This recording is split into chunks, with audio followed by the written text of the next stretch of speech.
پاکستان کے حالات ہے اور جو ایران اور امریکہ اسرائیل جنگ ہے، اس حوالے سے بات کی جگہ کہ آپ کا کیا موقع ہے؟ حضرت اس میں کسی ایک شخصیت یا کسی ایک پارٹی سے پوچھنا میرے خیال میں شاید یہ مقصد پورا نہ کر سکے۔ اس وقت پوری امت اسلامیہ کو سر جوڑ کر بیٹھنا ہے اور از سر نو اپنے نئے مستقبل کو طے کرنا ہے۔ تاریخ نے ہمیں بہت کچھ سکھایا ہے۔ امریکہ اور مغربی دنیا کے دوستیوں کے جو نتائج ہیں وہ پوری امت اسلامیہ پر ظاہر ہو رہے ہیں۔ جو کام 4-5 دہائیوں سے اسلامی دنیا کی تحفظ کے نظریے سے کیے گئے، آج وہی فیصلے، وہی اقدامات عدم تحفظ کا سبب بن رہے ہیں۔ فلسطین صرف ایران کا مسئلہ نہیں ہے، بیت المقدس صرف ایران کا مسئلہ نہیں ہے، پوری امت مسلمہ کا مسئلہ ہے، اور امت کی سطح پر ایک متحدہ موقف اور مضبوط موقف لینے کی ضرورت ہے۔ لیکن بدقسمتی سے ہم اپنے داخلی لڑائیوں سے ہمکنار ہو گئے ہیں، اس میں ہم الجھ گئے ہیں۔ یقیناً ہمارے سامنے القدس کا مسئلہ بھی ہے، فلسطین کا مسئلہ بھی ہے، اس کی آزادی کا مسئلہ بھی ہے۔ عرب دنیا کے لیے ہمارے خیر سگالی کے جذبات بھی ہیں، ان کی دوستی اور ان کی ترقی ہمارا مقصود ہے۔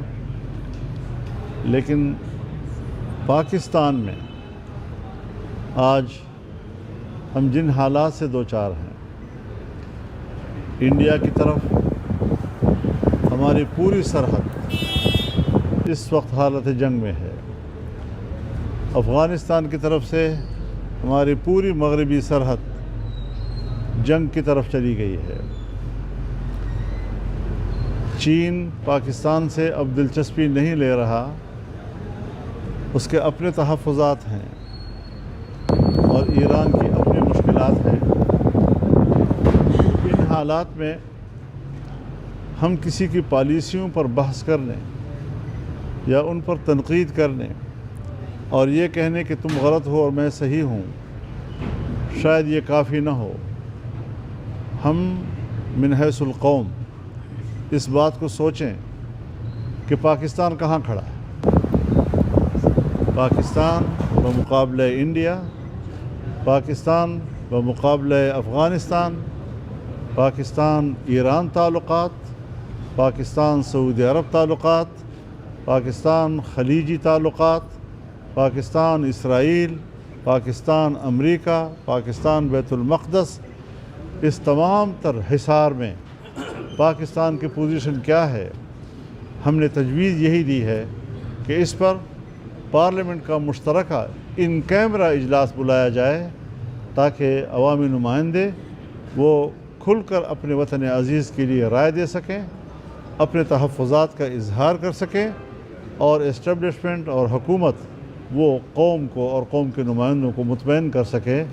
اس کو گلی کوچوں میں زیر بحث لانا، جلسوں اور اجتماعات میں زیر بحث لانا اور تنقید و تائید کے دائروں میں اس کو محصور کرنا، یہ شاید آج کے حالات کا تقاضا نہ ہو۔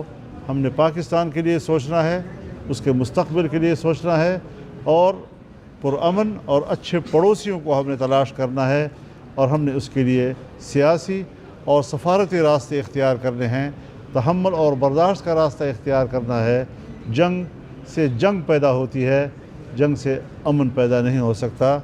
اور اس کھیتی میں جہاں جنگ ہوگی وہاں آگ ہی اگے گی اور آگ ہی وہ ہم سب کو لپیٹ میں لے لے گی. تو ان حالات سے ہم کیسے نکلیں؟ جمعیت علماء اسلام نے پارلیمنٹ کے فلور پر یہ تجویز دی ہے کہ ایک ان کیمرہ اجلاس بلا لیا جائے تاکہ قوم کے نمائندے ان حالات پر کھلی بحث کر سکیں.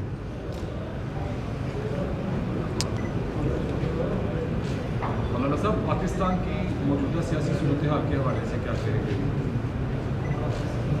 مثلاً مطلب کہ گورنر کراچی کو تبدیل کیا گیا ہے اور اس یہ تو معمول کی باتیں ہیں. جو حکومت کی جو اتحادی جماعتیں ہیں ان میں کوئی اختلافات ہیں؟